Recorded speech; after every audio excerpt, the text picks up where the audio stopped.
Hyunwoo Kim walked into the great chamber with steady steps. The room was huge, filled with strange creatures from across the galaxy. Some looked like giant bugs, others like walking crystals, and some were just shapes of light floating in the air. They all turned to look at him as he entered. The human ambassador wore a simple black suit. Next to him walked Captain Sujin Park in her military uniform. Her uniform had burn marks and tears from recent battles. She had seen what these aliens did to human colonies. She had seen the empty houses and the missing children. Hyunwoo stopped in the center of the chamber. The aliens around him were much larger than humans. Some were 3 times his height.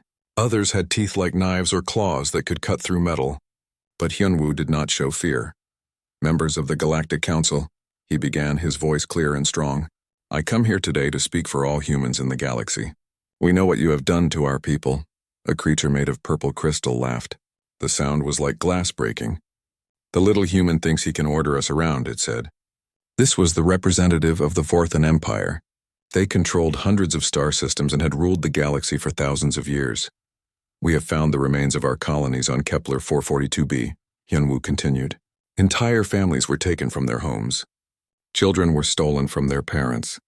Our people were used for experiments like lab animals.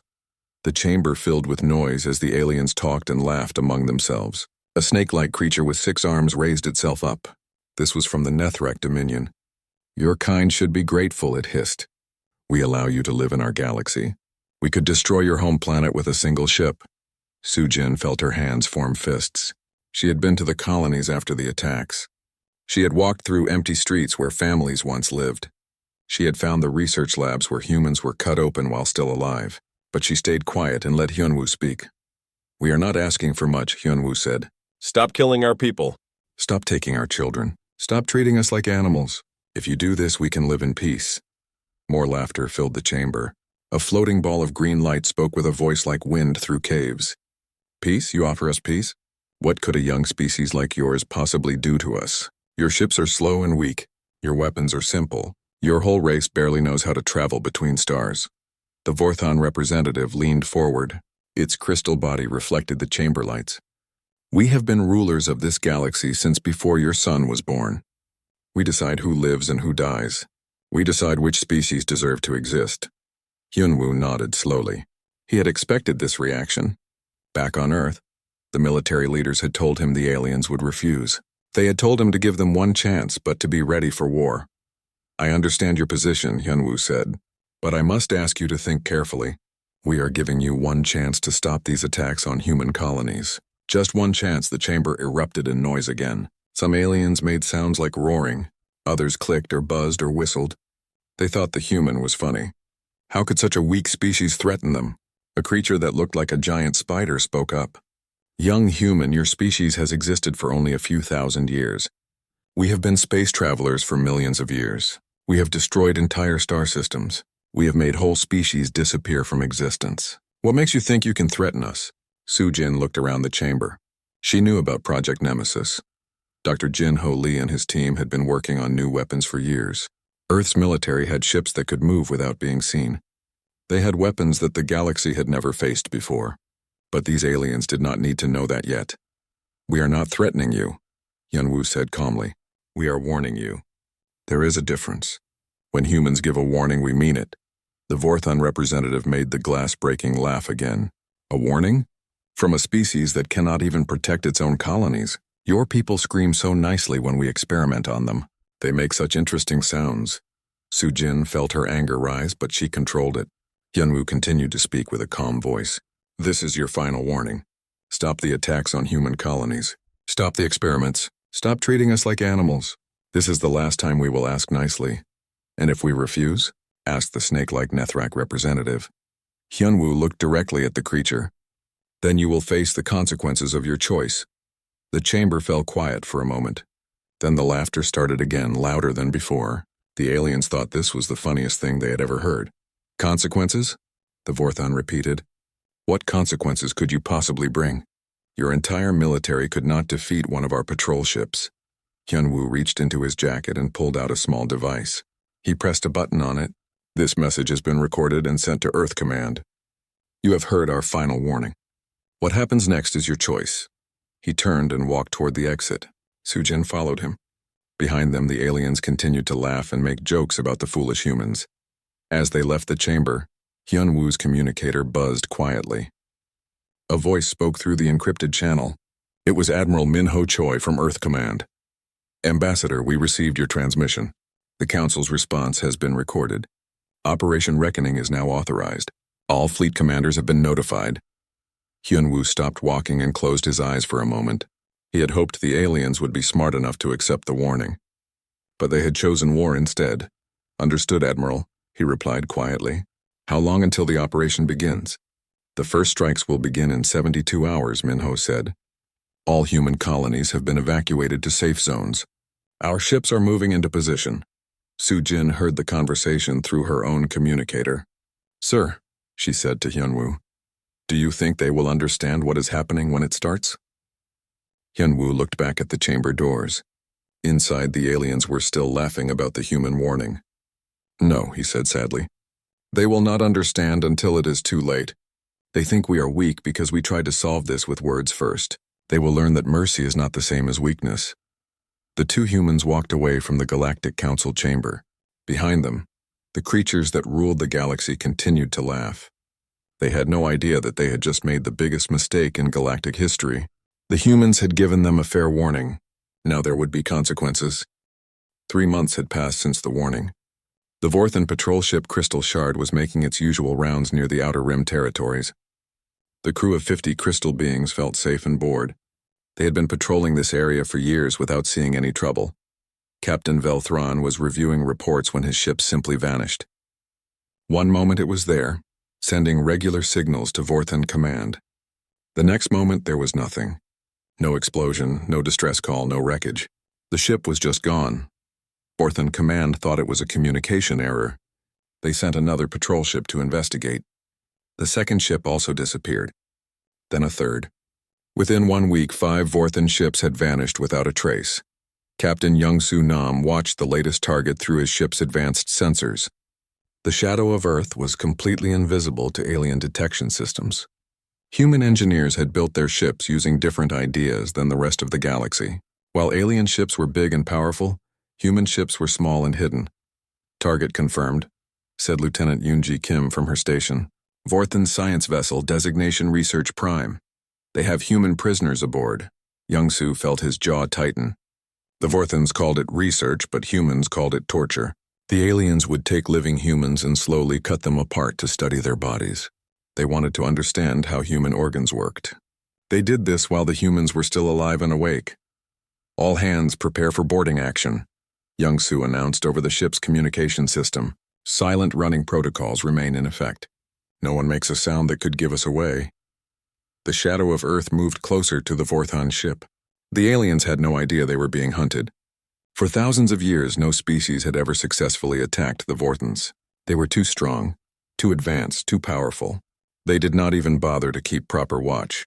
Sergeant Tae Min Jung led the boarding team. They wore special suits that could phase through solid matter. This was technology that the galaxy had never seen before. Human scientists had been working on it in secret for decades. The boarding team appeared inside the Vorthan ship, like ghosts walking through walls. The crystal beings were completely surprised. They had no time to call for help or fight back. Taemin found the human prisoners in the ship's research section. 12 people from a farming colony were strapped to metal tables. The Vorthans had been slowly removing their organs to study them. Some of the humans were already dead. Others were barely alive. Medic, Taemin called quietly. We need emergency treatment here. The boarding team worked quickly and silently. They freed the surviving humans and began treating their wounds. At the same time, other team members hunted down every Vorthan on the ship. The crystal beings tried to fight, but human weapons were designed specifically to kill them. Energy blasts that would bounce off Vorthan crystal skin did nothing, but human projectile weapons could shatter their bodies like breaking glass. Commander Boram Lee found the Vorthan ship's captain in his command center. The alien was trying to send a distress signal, but human jamming technology blocked all communications. You cannot do this, the Vorthan captain said in broken human language. We are a protected species. The Galactic Council will destroy your world for this attack. Boram looked at the alien with cold eyes. The Galactic Council had their chance to stop this. They chose to laugh at our warning instead. She shot the captain in one of his legs, shattering the crystal limb. The Vorthon screamed in pain. "That is for the 12 humans you tortured in your research lab," she said. She shot his other leg. "That is for all the other humans you have killed over the years."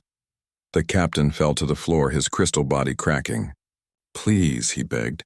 "I was only following orders. I did not make the decision to experiment on your people." "But you enjoyed it," Boram said. "We monitored your communications. We heard you laughing about the sounds humans make when you cut them open." She raised her weapon again, but then stopped. "Actually, you get to live. You get to go back to your people and tell them what happened here. You get to tell them that the humans remember everything you did to us." The boarding team finished their work and returned to the shadow of Earth. They took all the surviving human prisoners with them. The Vorthon ship was left floating in space with only one survivor aboard. When Vorthon Command finally received the distress signal 3 days later, they found their research ship empty except for the broken captain. All their advanced equipment was destroyed. All their research data was erased. All their crew was gone except for one witness. "What happened?" the rescue team asked the captain. "Humans," he whispered. "The humans came for revenge." The same scene was happening all across the galaxy. Dr. Hai-Wan Park worked in the medical bay of the human ship Retribution. She was treating rescued colonists from a Nethrak slave ship. The snake-like aliens had been using humans as manual labor in their mining operations. "How many did we save this time?" asked Captain Dongwu Park. 43, Hai-Wan replied. "But 8 of them will never fully recover. The Nethraks damaged their minds with neural control devices. Every rescued human made the others more determined. Each empty colony they found made them more angry. The galaxy had treated humans like animals for too long." On the other side of the galaxy, Captain Min-Jae Lee was hunting a Kelethari research station. The bug-like aliens had been kidnapping human children to study their developing brains. His ship, the Vengeance, approached the station without being detected. 47 children aboard that station, reported his sensor officer. All human, all under the age of 12. Min-Jae felt his hands shake with anger. "Boarding teams prepare for assault. Priority is rescuing the children. Everything else is secondary." The attack was swift and brutal. Human soldiers moved through the station like death itself. They found the children in small cages, barely alive after months of experimentation. Some of the children had been changed so much they no longer looked human. When the rescue was complete, Min-Jae gave the order to destroy the station. But first they sent a message to every Kelethari ship in the area. "This is Captain Min-Jae Lee of the human ship Vengeance. You stole our children. You experimented on them like lab animals. This is what happens to those who hurt innocent humans. We are coming for all of you." News of the attack spread quickly through alien communication networks. Ships were disappearing. Research stations were being destroyed. Entire slave operations were vanishing overnight. The alien species that had laughed at the human warning 3 months ago were no longer laughing. They were starting to understand that something had changed. The humans were not just fighting back randomly. They were hunting specific targets with deadly precision. Admiral Min-Ho Choi monitored the operations from Earth Command. Every mission was planned carefully. Every target was chosen for a specific reason. The humans were not trying to conquer the galaxy. They were delivering justice to those who had committed crimes against humanity.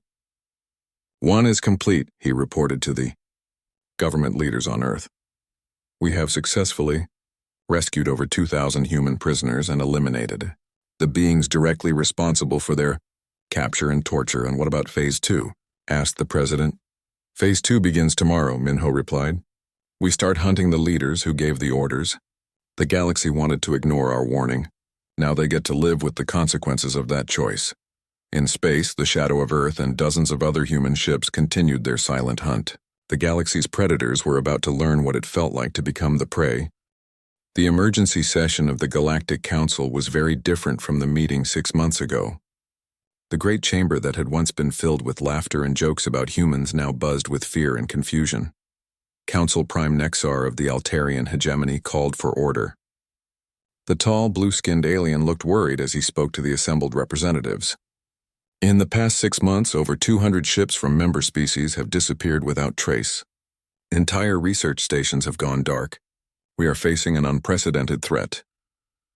The Vorthan representative was not the same crystal being who had laughed at the human warning. That one was dead, killed during a human raid on a torture facility.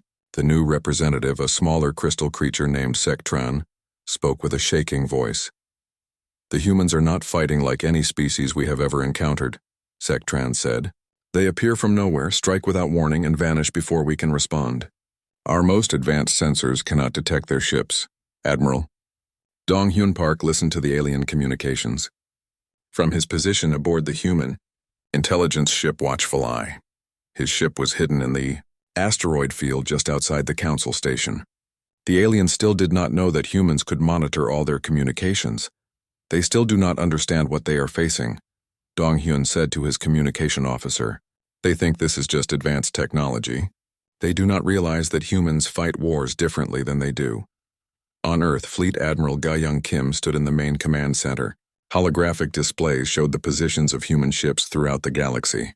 Each ship was a small dot of light, but together they represented the largest military operation in human history.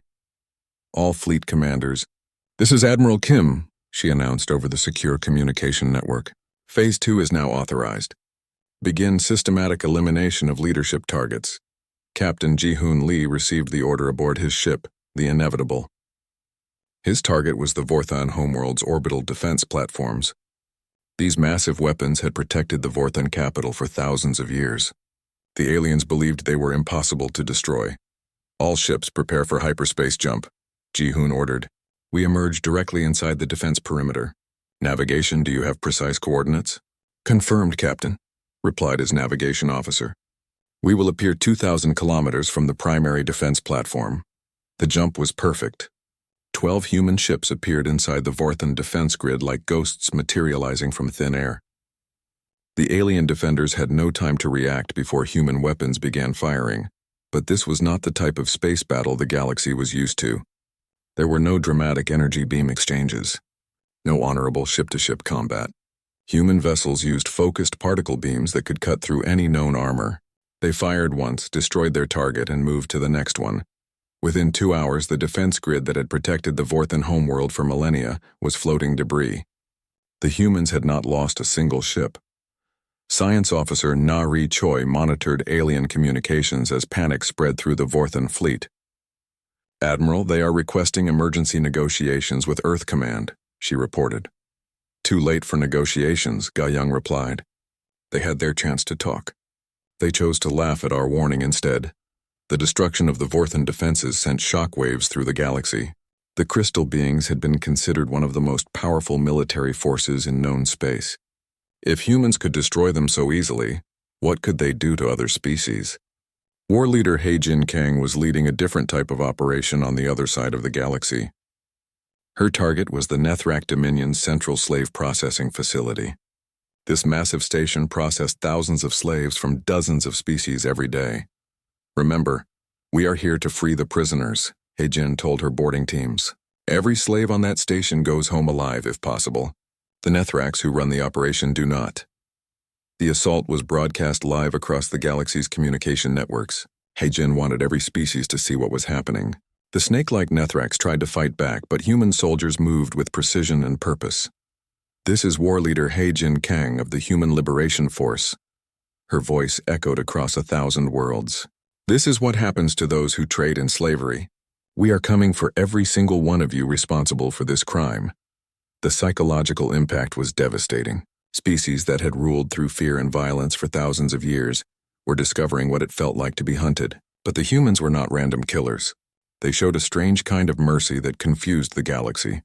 Captain Seung-Ho Kim commanded a task force that had spent months tracking down individual Kelethari scientists.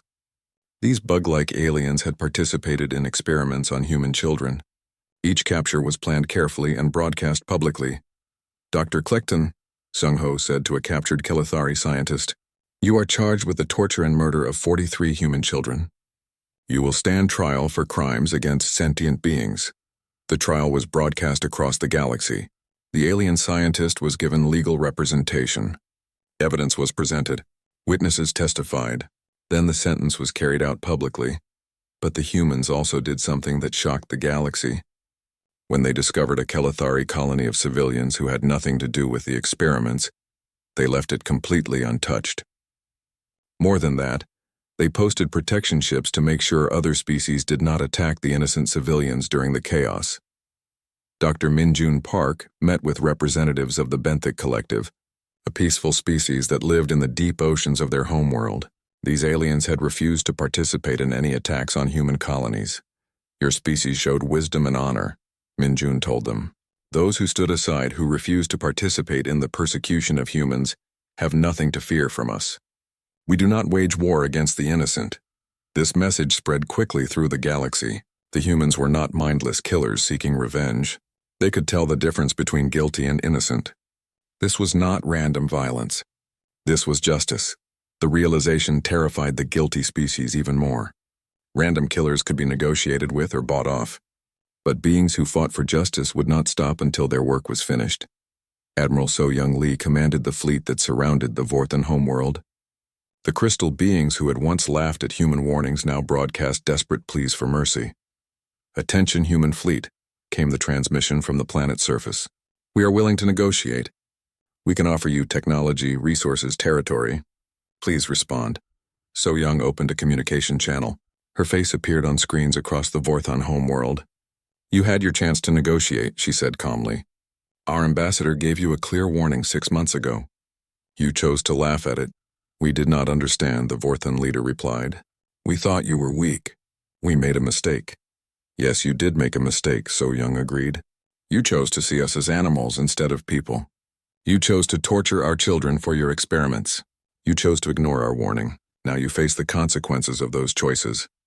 The siege of the Vorthan homeworld continued. Human ships did not attack the civilian population, but they prevented any military vessels from leaving the planet. The crystal beings were trapped on their own world, watching their empire crumble around them. In the old Galactic Council chamber, the remaining alien representatives held emergency meetings every day.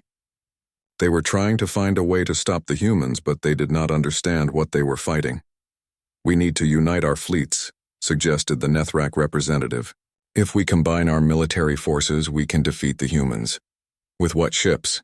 asked the Kelethari delegate. "Half our fleets have been destroyed. The other half are too afraid to leave port." The aliens were learning a hard lesson. For thousands of years, they had ruled through fear and superior technology. They had never faced an enemy that was smarter, more organized, and more determined than they were. The humans had given them one fair warning. The galaxy should have listened. 1 year had passed since Hyunwoo Kim delivered the warning to the Galactic Council. The galaxy was a very different place now. The species that had once ruled through fear and violence were learning what it felt like to be the hunted ones. War leader He-Jin Kang stood on the bridge of her assault ship as it approached the Nethrak Dominion's central command station. This massive facility coordinated all of the snake-like alien slave operations across 50 star systems. For centuries, it had processed millions of beings into slavery. "All teams prepare for final assault," He-Jin announced. "This is not just another raid. Today we shut down the Nethrak slave trade forever." Her boarding teams were ready. They had been planning this operation for months, studying every corridor and defense system of the station. But this assault would be different from the others. This time they were broadcasting everything live across the galaxy. "Attention all species," He-Jin's voice went out on every communication frequency. "Today you will witness the end of the Nethrak Dominion's crimes against innocent beings. This is what justice looks like." The assault began with precision that amazed the watching galaxy. Human ships appeared around the station simultaneously, their weapons targeting specific systems.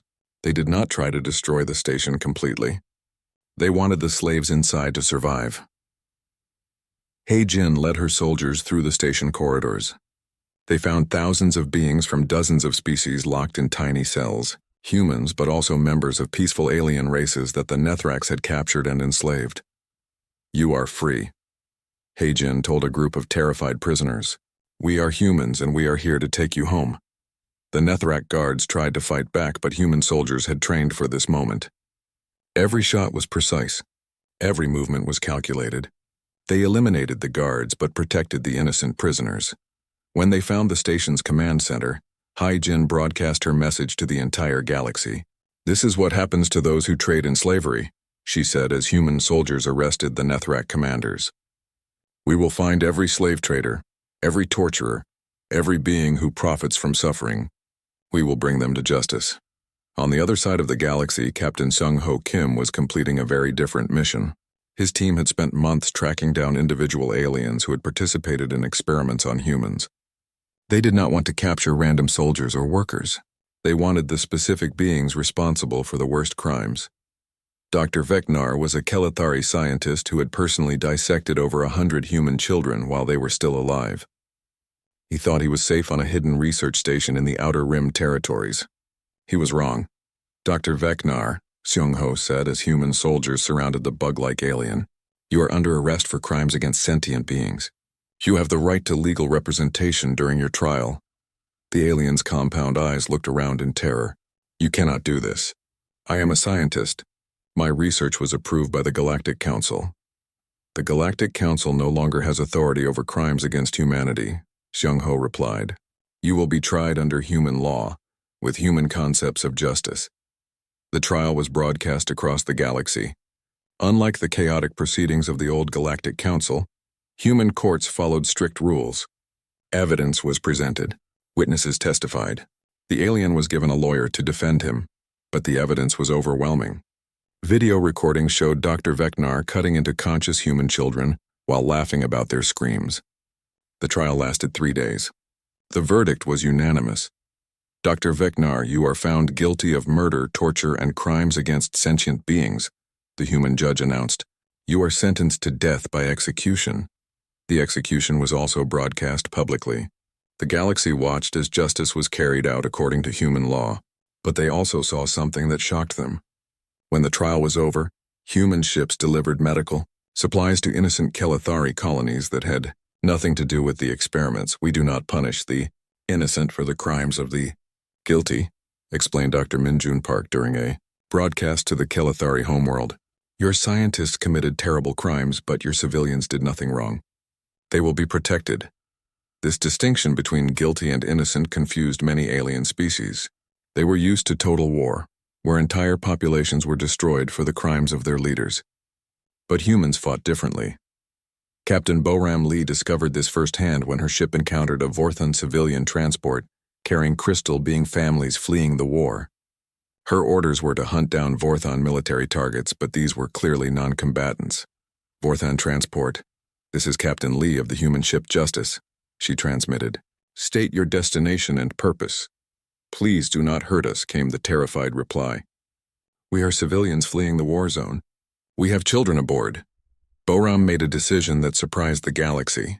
"Vorthon transport, you are free to continue to your destination. Human ships will not attack civilian vessels that are not involved in military operations." Word of this encounter spread quickly.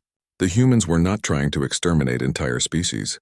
They were targeting specific individuals and organizations that had committed crimes.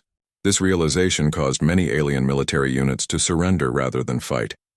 Admiral So-Young Lee received dozens of surrender requests each day. Entire Nethrak fleets gave up without firing a shot.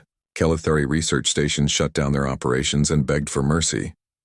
"We accept the surrender of all beings who were following orders," So-Young announced in a galaxy-wide broadcast. "But those who gave the orders, those who planned the crimes, those who enjoyed inflicting suffering, for them there will be no mercy." The psychological impact was devastating for the alien leadership. Their own people were surrendering to humans rather than continuing to fight. Military commanders were defecting. Scientists were destroying their research to avoid prosecution. Dr. Jin-Ho Lee, the architect of humanity's secret weapons, addressed the galaxy from his research facility on Earth. "We told you this would happen," he said calmly. "1 year ago we gave you a simple warning. Stop hurting innocent people. You chose to ignore that warning." He gestured to displays showing human ships throughout the galaxy. "Now you see the result of your choice. We built these weapons not because we wanted war, but because we knew you would force us to fight. We prepared for this day while hoping it would never come." The advanced technology that had made human victory possible was now on display for all to see. Ships that could travel unseen through space, weapons that could destroy any defense, soldiers who could walk through solid walls. "You thought we were weak because we tried diplomacy first," Jin-Ho continued. You believed that seeking peaceful solutions meant we were unable to fight. You were wrong. We are capable of both mercy and war. We chose to offer mercy first. You forced us to choose war instead. Meanwhile, rescue operations continued across the galaxy. Human medical ships were finding prison facilities and research stations filled with beings from dozens of species. The aliens had not only experimented on humans, they had tortured anyone they considered inferior. Dr. Haiwan Park worked in a field hospital on a liberated slave world. She was treating rescued prisoners from many different species. "How many did we save from this facility?" she asked her assistant. 3,000 beings from 17 different species, the medic replied, but many of them will need years of treatment to recover from what was done to them. Each rescue operation strengthened human resolve. They found children who had been taken from their families. They found adults who had been broken by years of torture. They found entire communities that had been destroyed for alien entertainment. Captain Young-Soo Nam discovered a Vorthon facility that was using captured beings as living sculptures, slowly changing their bodies into artistic shapes while keeping them conscious. The crystal aliens thought it was beautiful art. The humans called it the worst crime they had ever seen. "Burn it all," Young-Soo ordered after they rescued the victims. "Every piece of equipment, every research note, every recording. Make sure this horror can never be repeated." As the year progressed, the balance of power in the galaxy shifted completely. The species that had once ruled through fear were now hiding on their homeworlds. The predators had become the prey. But the humans were proving to be very different kinds of rulers. They did not conquer territory or demand tribute. They established courts to try criminals. They built hospitals to treat victims. They created protection fleets to guard innocent worlds. "This is not about revenge," Admiral Ga Young Kim explained during a broadcast to the entire galaxy. "This is about justice. This is about making sure that no innocent being ever again suffers the way humans suffered under your rule." The galaxy was learning a new concept: accountability. For the first time in thousands of years, beings who committed crimes were being held responsible for their actions. The age of ruling through fear and violence was ending. The humans had kept their promise. They had given one warning. Now they were delivering the consequences. 2 years had passed since the warning. The great chamber that had once housed the Galactic Council now served a very different purpose. Instead of alien rulers making decisions about war and conquest, it had become a court of justice where crimes were judged according to human law. Judge In-ho Kim sat behind the high bench, looking down at the alien defendants in their containment fields. These were the surviving leaders of the species that had participated in crimes against humanity. Unlike the chaotic debates of the old council, these proceedings followed careful rules about evidence and fair treatment. "The court will now hear the charges against former Vorthon Prime Sek Thran," Judge In-ho announced. The crystal being stood in his containment field. No longer the proud ruler who had once commanded hundreds of star systems. Ambassador Hyun-woo Kim, now bearing the title of Human Colonial Administrator, read the long list of charges. Systematic murder of over 50,000 human colonists. Authorization of medical experiments on conscious beings. Slavery and forced labor. Genocide of the Kepler 442b settlements. The evidence was overwhelming. Video recordings showed Vorthon ships attacking defenseless human colonies. Audio recordings captured Sek Thran personally ordering the capture of human children for experiments. Documents proved he had planned the complete destruction of human civilization. "How does the defendant plead?" Judge In-ho asked. Sek Thran's crystal body seemed to dim with fear. "I was following the traditions of my people," he said in broken human language. "For thousands of years, stronger species have ruled over weaker ones. This is the natural order." "The court does not recognize the natural order of predators," the judge replied. "This court recognizes only justice and the rights of all sentient beings." The trial continued for days. Unlike the old Galactic Council, where strength determined right and wrong, the human court examined evidence and listened to testimony. Victims were allowed to speak about what had been done to them. Experts explained the impact of the crimes. Captain Soo-jin Park, now Admiral, testified about what she had found in the destroyed human colonies. "Entire families were taken from their homes," she said. "Children as young as 5 years old were used for medical experiments. The Vorthons did not see them as people. They saw them as interesting animals to study." When all the evidence had been presented, the verdict was announced. Former Prime Secthron, you are found guilty on all charges. This court sentences you to life imprisonment on the penal colony of Judgment Station, where you will spend your remaining years performing useful labor to help repair the damage you have caused. Similar trials were taking place throughout the galaxy. The humans had established courts on dozens of worlds, all following the same principles of justice and evidence. Alien war criminals were being held accountable for their actions for the first time in galactic history. Chief Administrator Kyung-Soo Park announced the new galactic charter from the steps of the former council building. Representatives from hundreds of species had gathered to hear the new rules that would govern the galaxy. No species may prey upon another, he declared. No being may be enslaved, experimented upon, or killed for the convenience of others. These principles are not negotiable. They are not suggestions. They are the foundation of civilized society. The charter established human peacekeeping forces throughout the galaxy. Admiral Soo-Jin Park commanded these forces from her flagship, the New Dawn. Her fleet included ships from species that had chosen cooperation over domination. Any species that attacks innocent beings will face immediate intervention, she announced, during a broadcast to the galaxy. We have the strength to enforce peace, and we will use that strength to protect the helpless. The former council members who survived the trials faced different punishments based on their crimes. Those who had personally ordered atrocities were imprisoned for life. Those who had simply followed orders were exiled to resource-poor worlds, where they had to rebuild their civilizations under human oversight. Dr. Jin-Ho Lee, the scientist who had designed humanity's secret weapons, spoke to a gathering of alien scientists. We developed this technology because we knew we would need to defend ourselves, he explained. We hoped we would never have to use it. But you forced our hand. He gestured to holographic displays showing human innovations. Every weapon we built, every ship we designed, every tactic we developed, all of it was created in response to your aggression. We did not want to become warriors. You made us into warriors. The message was clear. Humanity had not sought war, but they had prepared for it while hoping for peace. The galaxy's former rulers had mistaken preparation for weakness and mercy for inability to fight. Director Mi-young, Lee of the new Galactic Human Protection Agency, met with rescued colonists from the Outer Rim territories. These were the people for whom the war had been fought. Families torn apart, children orphaned, entire communities destroyed by alien cruelty. It is over, she told them as they gathered in the settlement hall. No one will hunt you again. No one will take your children for experiments. No one will treat you as less than human. We have made certain of that. An elderly man from the Kepler 442b colony raised his hand. What about the aliens who helped us? Some of them hid human families during the attacks. Mi-young smiled. Those beings are under our protection. The Benthic Collective helped human refugees. Some individual Altarians refused to participate in slave raids. They have nothing to fear from us. Justice means protecting the innocent as well as punishing the guilty. The galaxy was learning to function under completely different rules. For thousands of years, power had meant the right to dominate others. Now power meant the responsibility to protect others.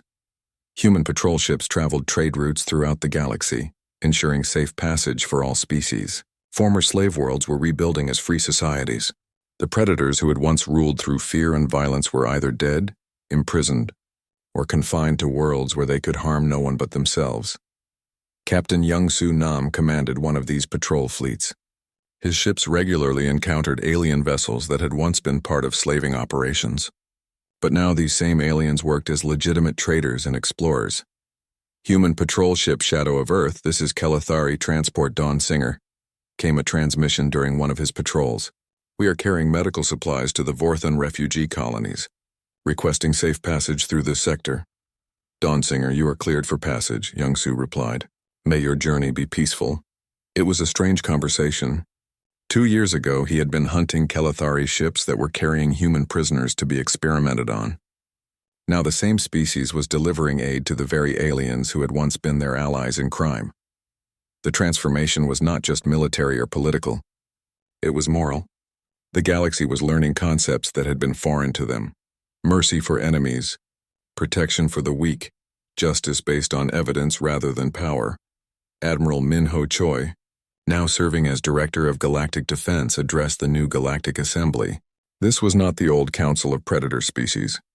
It included representatives from peaceful worlds that had been oppressed for millennia. "We stand at a turning point in galactic history," he said. "For the first time, the strongest military force in the galaxy exists not to conquer but to protect. Human fleets patrol space not to expand human territory, but to ensure that no species can prey upon another." As he spoke, reports came in from across the galaxy. A human medical ship had arrived at a plague-stricken world to provide aid. Human engineers were helping a primitive species develop clean energy technology. Human peacekeepers had prevented a border conflict between two alien nations. "This is the future we offer," Minho continued. "A galaxy where strength serves justice, where the powerful protect the weak, where no being lives in fear of becoming prey to another." Dr. Haiwan Park worked in a hospital on the former Nethrak homeworld. She was treating both human refugees and Nethrak civilians who had been injured during the collapse of their slave-based economy. The snake-like aliens were learning to survive without dominating others. "Doctor," asked her Nethrak assistant, "why do humans help their former enemies?" Haiwan looked up from her patient. "Because we judge beings by their actions, not their species. You are not responsible for what your leaders did. You are only responsible for what you choose to do now." Throughout the galaxy, the same lesson was being taught. The past could not be changed, but the future could be different. Species that chose cooperation found human protection and aid. Those that chose aggression found swift justice. The humans had kept their word in every way. They had given the galaxy one warning. When that warning was ignored, they had delivered the promised consequences. But they had also proven something else, that mercy and strength could exist together, that justice was possible even in a galaxy that had known only predation. As the second anniversary of the warning approached, Hyunwoo Kim stood again in the Great Chamber. But this time he was not delivering ultimatums to enemies. He was welcoming new member worlds to the Galactic Protection Alliance. 2 years ago, I stood in this chamber and gave you a warning, he said to the assembled representatives. You chose to ignore that warning. Today we all live with the consequences of that choice.